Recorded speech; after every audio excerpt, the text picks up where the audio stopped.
Damai sejahtera Allah yang melampaui akal akan memelihara hati dan pikiranmu dalam Kristus Yesus. Kita berdoa. Anugerah terbesar bagi kami jikalau kami ada sebagaimana adanya pada saat ini. Terima kasih untuk penyertaan-Mu dalam kehidupan kami hari demi hari, dan secara khusus dalam 1 minggu ini kami boleh melewati bersama dengan Tuhan. Pada saat ini ya Tuhan, kembali kami ingin belajar dari firman-Mu. Buka hati dan pikiran kami, dan biarlah Roh Kudus-Mu leluasa menguasai hati kami, agar kebenaran firman-Mu membimbing, mengajar, dan mengingatkan kami bagaimana kami hidup dan bertindak sebagai keluarga kerajaan Allah. Urapi hamba-Mu yang terbatas ini, agar bisa menyampaikan isi hati Tuhan melalui firman-Mu. Dalam nama Tuhan kami Yesus Kristus kami berdoa. Amin. Pada saat ini kita akan belajar bersama-sama dari firman Tuhan yang terambil di dalam Kolose pasal 3 ayat 18 sampai ayat yang ke-21. Kolose pasal 3 ayat 18 sampai 21. Saya akan bacakan di bawah perikop hubungan antara anggota-anggota rumah tangga. Hai istri-istri, tunduklah kepada suamimu sebagaimana seharusnya di dalam Tuhan. Hai suami-suami, kasihilah istrimu dan janganlah berlaku kasar terhadap dia. Hai anak-anak, taatilah orang tuamu dalam segala hal, karena itulah yang indah di dalam Tuhan. Hai bapak-bapak, janganlah sakiti hati anakmu, supaya jangan tawar hatinya. Demikian jauh pembacaan firman Tuhan. Yang dikatakan berbahagia adalah kita yang membaca, merenungkan, dan melakukan firman Tuhan ini di dalam hidup kita hari lepas hari.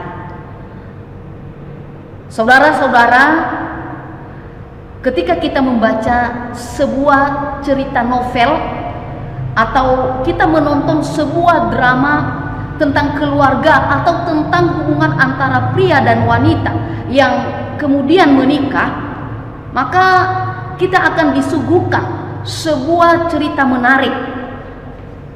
Terlepas dari seberapa berlikunya, seberapa tidak terduganya alur dari cerita itu, bahkan barangkali mempermainkan emosi kita, tetapi toh pada akhirnya cerita novel atau drama itu sebagian besar berakhir dengan bahagia atau happy ending.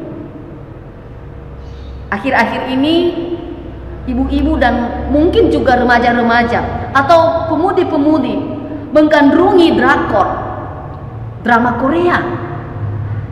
Drama Korea yang cukup digemari akhir-akhir ini adalah seputar dunia orang-orang menikah. Ada beberapa ya, walaupun saya belum menontonnya, tetapi saya mencoba mencari informasi tentang hal ini.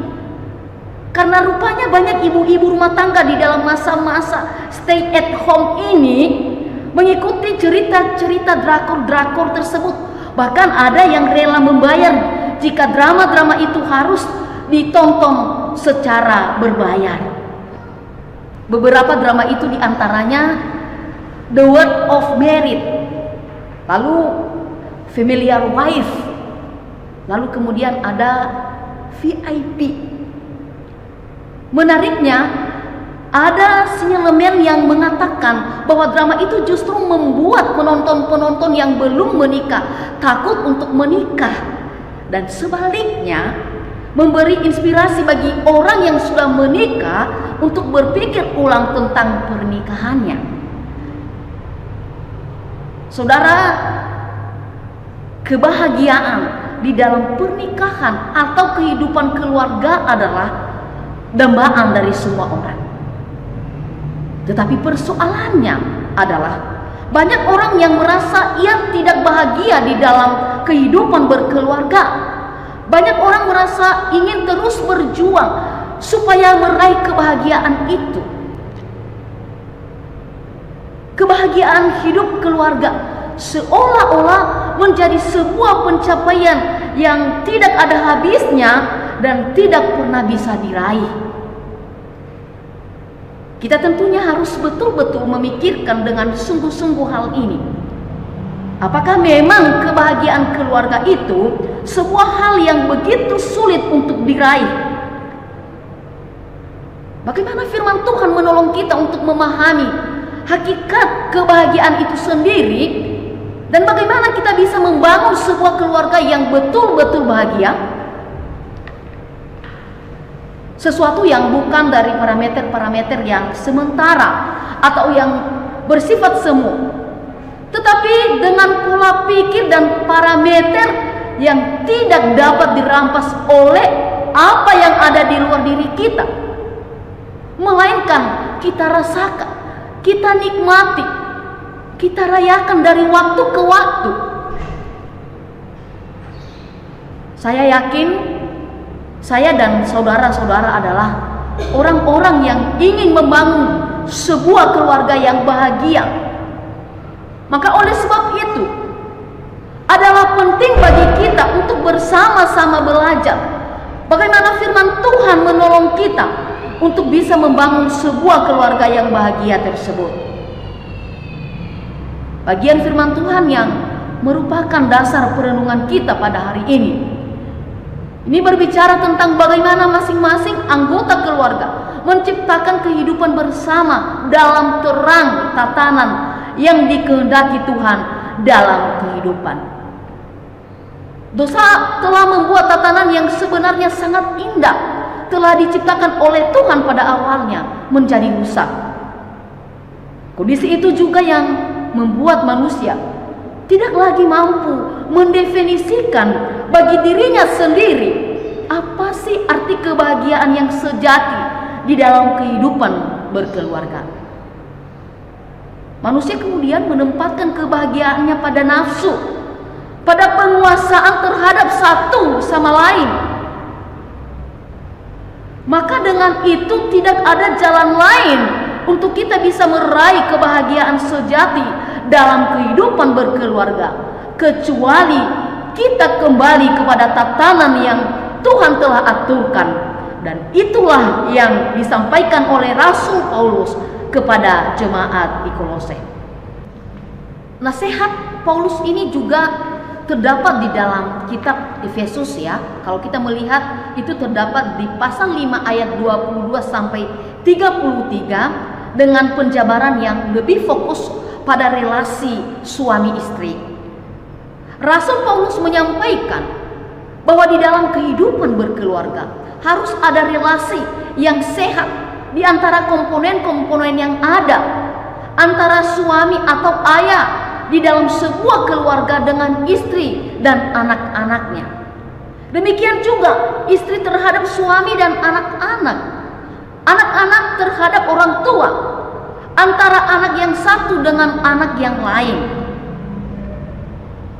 Kasih yang diharapkan kepada suami terhadap istri dan anak-anaknya, penghormatan yang diharapkan dari istri kepada suaminya, ketaatan dari anak-anak kepada orang tuanya dalam porsi-porsi tertentu, sebenarnya tidak hanya berlaku untuk posisi-posisi itu saja. Dalam bacaan kita yang kita dapatkan seperti ini, bahwa suami atau bapak-bapak mengasihi istri tidak kasar. Itu tadi yang dikatakan di ayat yang ke-19. Tidak menyakiti hati anak. Lalu istri tunduk kepada suami. Kemudian anak-anak taat kepada orang tua. Kalau kita membaca ini, memang hanya apa adanya saja, maka kita bisa salah paham bahwa yang mengasihi itu hanya suami atau bapak-bapak. Istri dan anak-anak tidak perlu. Yang tidak boleh kasar dan melukai itu hanya bapak-bapak. Istri dan anak-anak tidak perlu. Ini tentu tidaklah demikian. Dalam batasan tertentu, ketundukan juga perlu dimiliki oleh seorang suami atau ayah kepada istri dan anak-anak. Saya kasih contohnya, saudaraku. suami atau ayah yang misalnya seorang pemabuk atau pemain judi, kemudian istri dan anak-anaknya menasihati, maka suami atau ayah harus tunduk kepada nasihat istri dan anak-anaknya itu. Istri juga demikian, ia harus mengasihi suaminya dan anak-anaknya. Anak-anak juga harus mengasihi dan siap berkorban untuk ayah dan ibu mereka. Jadi adalah sebuah penerapan yang tidak pas kalau kita hanya melihat kalau suami itu hanya mengasihi dan tidak melukai anak-anak saja. Kemudian istri hanya perlu tunduk saja, tidak perlu mengasihi. Demikian juga anak-anak. Namun demikian, kita juga harus melihat kunci kebahagiaan ini sebagai sebuah ketaatan terhadap garis yang telah diaturkan oleh Tuhan. Saudaraku, ada garis otoritas yang harus dipegang oleh sebuah keluarga jika ia ingin hidup bahagia.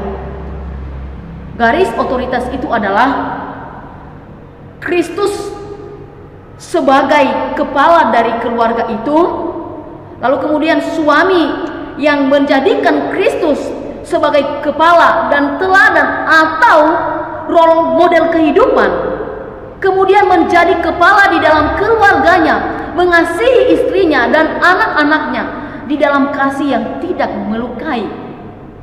Lalu ada istri tunduk kepada suami seperti gereja tunduk kepada Kristus, dan kemudian di bawah adalah anak-anak taat kepada orang tua. Garis ini tidak boleh ditinggalkan, dan bisa dikatakan kalau garis ini menjadi terputus di salah satu kaitannya, maka fungsi yang ke bawah akan kacau. Seorang suami yang tidak lagi menempatkan Kristus sebagai kepala dan model di dalam memimpin keluarganya, hampir bisa dipastikan ia akan salah memimpin keluarganya, entah dengan otoriter atau dengan sangat bebas tanpa ketegasan. Ketika ayah atau suami sebagai kepala keluarga tidak lagi tunduk pada keteladanan Kristus, maka dengan sendirinya ia bisa kehilangan haknya sebagai kepala. Dalam arti dia tidak bisa menuntut ketaatan penuh dari anggota keluarganya ketika ia kemudian hidup di dalam dosa. Misalnya ia selingkuh atau ia melakukan KDRT dan lain sebagainya. Keluarga yang bahagia harus tetap berpaut kepada Kristus. Keluarga yang bahagia adalah keluarga yang memiliki ayah atau suami yang siap berkorban mengasihi, melindungi, mengayomi istri dan anak-anaknya. Keluarga yang bahagia adalah keluarga yang di dalamnya ada seorang istri dan ibu yang penuh penyerahan, menundukkan diri di bawah otoritas suami sebagai kepala, seperti jemaat tunduk kepada Kristus sebagai kepalanya. Keluarga yang bahagia adalah keluarga di mana anak-anak menghormati orang tua, mengikuti akan arahan-arahan orang tua. Saudaraku, pertanyaannya, mengapa kita begitu sulit untuk meraih kebahagiaan ini? Mengapa kita begitu susah untuk menciptakan sebuah kehidupan keluarga yang bahagia? Atau jangan-jangan kita tidak merasakan kebahagiaan karena kita salah untuk memahami tentang kebahagiaan itu. Kita berpikir bahwa kebahagiaan itu adalah sesuatu yang berada di titik tertentu, seperti seorang yang sekolah kemudian lulus dan mendapat ijazah. Saudara, saya yakin kita bisa meraih kebahagiaan keluarga di dalam dunia ini asal kita mau untuk merubah pola pikir kita tentang bagaimana hidup bahagia sesuai dengan parameter firman Tuhan. Kebahagiaan bisa kita raih jika kita mensyukuri keluarga di mana Tuhan menempatkan kita. Kita tidak pernah bisa bahagia jika kita selalu menganggap bahwa anggota keluarga kita adalah salah, atau kita merasa Tuhan menaruh kita di dalam keluarga yang salah, bagaimanapun kita berjuang, kita tidak akan pernah bisa merasakan kebahagiaan tanpa penerimaan itu. Jadi apapun proses yang membawamu dan yang membawaku ke dalam sebuah keluarga, kita harus yakini bahwa itu adalah kehendak Tuhan yang terbaik. Dengan pemikiran demikian, maka engkau akan berjuang tidak untuk menyesali tentang apa yang engkau rasakan, tetapi bagaimana melihat sisi-sisi baik dan maksud-maksud indah yang Tuhan ingin Anda raih di tengah-tengah keluarga itu. Dengan demikian, apapun yang terjadi, engkau akan teguh meyakini bahwa tidak ada yang salah dari apa yang telah Tuhan lakukan di dalam hidupmu, di dalam hidupku, yang telah lahir ditempatkan, hadir di dalam kehidupan sebuah keluarga. Saudara, ini termasuk bagi seseorang yang terlahir dan hadir di tengah-tengah dunia ini yang barangkali semula tidak pernah dikehendaki ada. Ada seorang anak yang lahir dan dibesarkan dalam sebuah keluarga yang adalah ibu tunggal. Anak ini lahir bukan dari pernikahan. Ibunya seorang yang cacat, lalu tuli dan bisu, dan kemudian diperkosa oleh laki-laki berandalan. Saudaraku, kalau kita melihat hal ini, maka sangatlah bisa diterima kalau baik ibu daripada anak ini maupun anak ini sendiri bertumbuh dan menjadi pribadi yang tidak bahagia. Tetapi yang terjadi tidak demikian dengan anak ini. Di dalam pertolongan Tuhan, ia bisa kemudian menerima realitas itu, dan ia kemudian menjadi orang yang sukses, bahkan menjadi menteri keuangan sebuah negara besar di Amerika Serikat. Kebahagiaan bisa kita raih jika kita menyadari bahwa kebahagiaan itu adalah mensyukuri momen demi momen dalam hidup ini sebagai sesuatu yang patut dirayakan bersama dengan Tuhan. Berusaha melakukan yang terbaik bagi orang-orang yang ada di dalam keluarga kita, seolah-olah tidak ada lagi kesempatan besok untuk membahagiakan mereka. Kita tidak mungkin bisa meraih sebuah kebahagiaan jika selalu kita berpikir, oh besok ketika aku sudah punya ini, sudah punya itu, maka aku akan memperhatikan istriku, maka aku akan melakukan ini kepada suamiku, maka aku akan melakukan ini kepada anak-anakku, maka aku akan melakukan ini kepada orang tuaku. Saudara, hari ini Anda dan saya pantas untuk berbahagia. Di mana engkau ada saat ini, di mana aku ada saat ini, di saat ini juga Tuhan ingin kita bahagia. Tuhan pun ingin Anda merayakan situasi ini di dalam segala keterbatasan kita saat ini, di mana kita harus tinggal bersama dengan orang-orang yang kita kasihi di rumah saja. Saatnya untukmu dan untukku berbahagia melihat hal-hal yang indah dari situasi ini. Saudara tidak akan pernah meraihnya jika saudara berpikir, oh nanti kalau sudah selesai corona ini baru saya akan mengusahakan kebahagiaan untuk keluarga. Jadi kebahagiaan itu ternyata bagaimana kita merayakan sebuah proses kehidupan. Kita juga sulit sekali mendapatkan kebahagiaan karena kita meletakkan kebahagiaan kita kepada opini orang lain. Ketika seseorang merasa jauh lebih penting baginya dinilai orang romantis daripada dirasakan romantis oleh suami atau istrinya.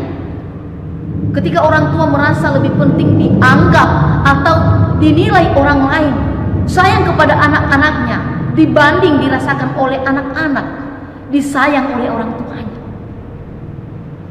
Lebih penting pengakuan orang bahwa kita romantis, kita perhatian, penyayang, bertanggung jawab di status medsos kita daripada apa yang kita rasakan, daripada yang dirasakan oleh suami, yang dirasakan oleh istri, anak, atau orang tua kita.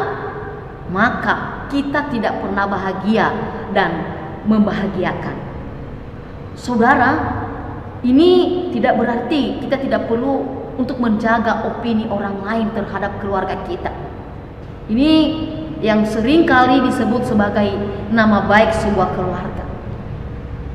Tetapi ketika kita terlalu berfokus ke sana, tidak jarang kita mengorbankan apa yang jauh lebih penting daripada itu, yaitu bagaimana masing-masing kita yang ada di dalam keluarga itu menikmati perhatian satu dengan yang lain sesuai dengan perannya. Saya tahu hal ini tidak mudah, karena masing-masing kita yang ada di dalam keluarga punya bahasa kasih yang berbeda-beda, dan itu yang harus kita pelajari tentunya. Jika kita meminta pertolongan di dalam anugerah Tuhan, saya yakin Tuhan akan menolong kita untuk melakukan peran kita dan menjadi bagian daripada kebahagiaan kehidupan keluarga kita masing-masing. Jangan lupa bahagia, karena Tuhan ingin kita hidup bahagia. Tuhan ingin kita bahagia bersama dengan keluarga kita. Tuhan ingin kita berada dalam tatanan yang Tuhan aturkan, mensyukuri dan meyakini penempatan Tuhan atas kita dalam sebuah keluarga. Tidak meletakkan penilaian orang sebagai ukuran kebahagiaan kita, melainkan penilaian Tuhan yang apa adanya. Merayakan momen demi momen dan mengusahakan perhatian maksimal bagi orang-orang terkasih kita, seolah tidak ada hari esok. Kita memang terbatas, tetapi Tuhan tidak terbatas. Ia mengasihi kita, dan bermodalkan kasih itu, kita bisa meraih kebahagiaan bersama keluarga kita. Seperti ayat hafalan kita pada hari ini di dalam Kolose pasal 3 ayat 14 dikatakan, dan di atas semuanya itu kenakanlah kasih sebagai pengikat yang mempersatukan dan menyempurnakan. Sekali lagi, dan di atas semuanya itu kenakanlah kasih sebagai pengikat yang mempersatukan dan menyempurnakan. Kolose pasal 3 ayat 14. Mari kita berdoa. Bapa di sorga, terima kasih untuk firman-Mu yang telah kami dengar. Biarlah menjadi pedoman dalam hidup kami sebagai anak-anak-Mu. Tolong kami untuk membangun keluarga dalam tatanan yang Tuhan aturkan, mensyukuri keluarga di mana kami Engkau tempatkan, tidak menempatkan penilaian orang sebagai ukuran kebahagiaan kami, dan merayakan setiap momen bersama anggota keluarga kami. Pada saat ini juga Tuhan, kami berdoa untuk seluruh jemaat BNKP Surabaya dimanapun berada. Tuhan sertai dan berkati dalam keluarga, pekerjaan, kesehatan, dan anak-anak. Terlebih-lebih dalam pergumulan dan kesulitan yang dihadapi, hadirlah ya Tuhan untuk membuka jalan dan menjadi jawaban bagi anak-anak-Mu. Kuatkan iman mereka agar tetap setia mengikut Tuhan. Kami juga berdoa untuk persiapan kami sebagai gereja Tuhan untuk menyesuaikan diri memasuki new normal ini. Tuhan, tolonglah kami. Kami juga berdoa untuk bangsa dan negara kami pada saat ini. Engkau boleh memberkati. Kami berdoa untuk pemimpin, berikan hikmat bijaksana bagi mereka untuk bisa mencari solusi yang terbaik di dalam menghadapi segala kondisi krisis yang terjadi di saat-saat ini. Demikian juga ya Tuhan, kami serahkan ke dalam tangan-Mu untuk para dokter, perawat yang menangani para pasien pada saat ini. Engkau juga boleh menolong mereka, memberkati mereka, dan melindungi ya Tuhan. Kami juga berdoa bagi mereka yang sakit, yang terjangkit virus corona. Engkau sendiri boleh menguatkan Tuhan, memulihkan, dan Engkau sendiri boleh menyembuhkan mereka dengan cara-Mu yang ajaib. Inilah doa kami, permohonan kami. Di dalam nama Tuhan kami Yesus Kristus, kami berdoa dan mengucap syukur untuk firman-Mu. Amin.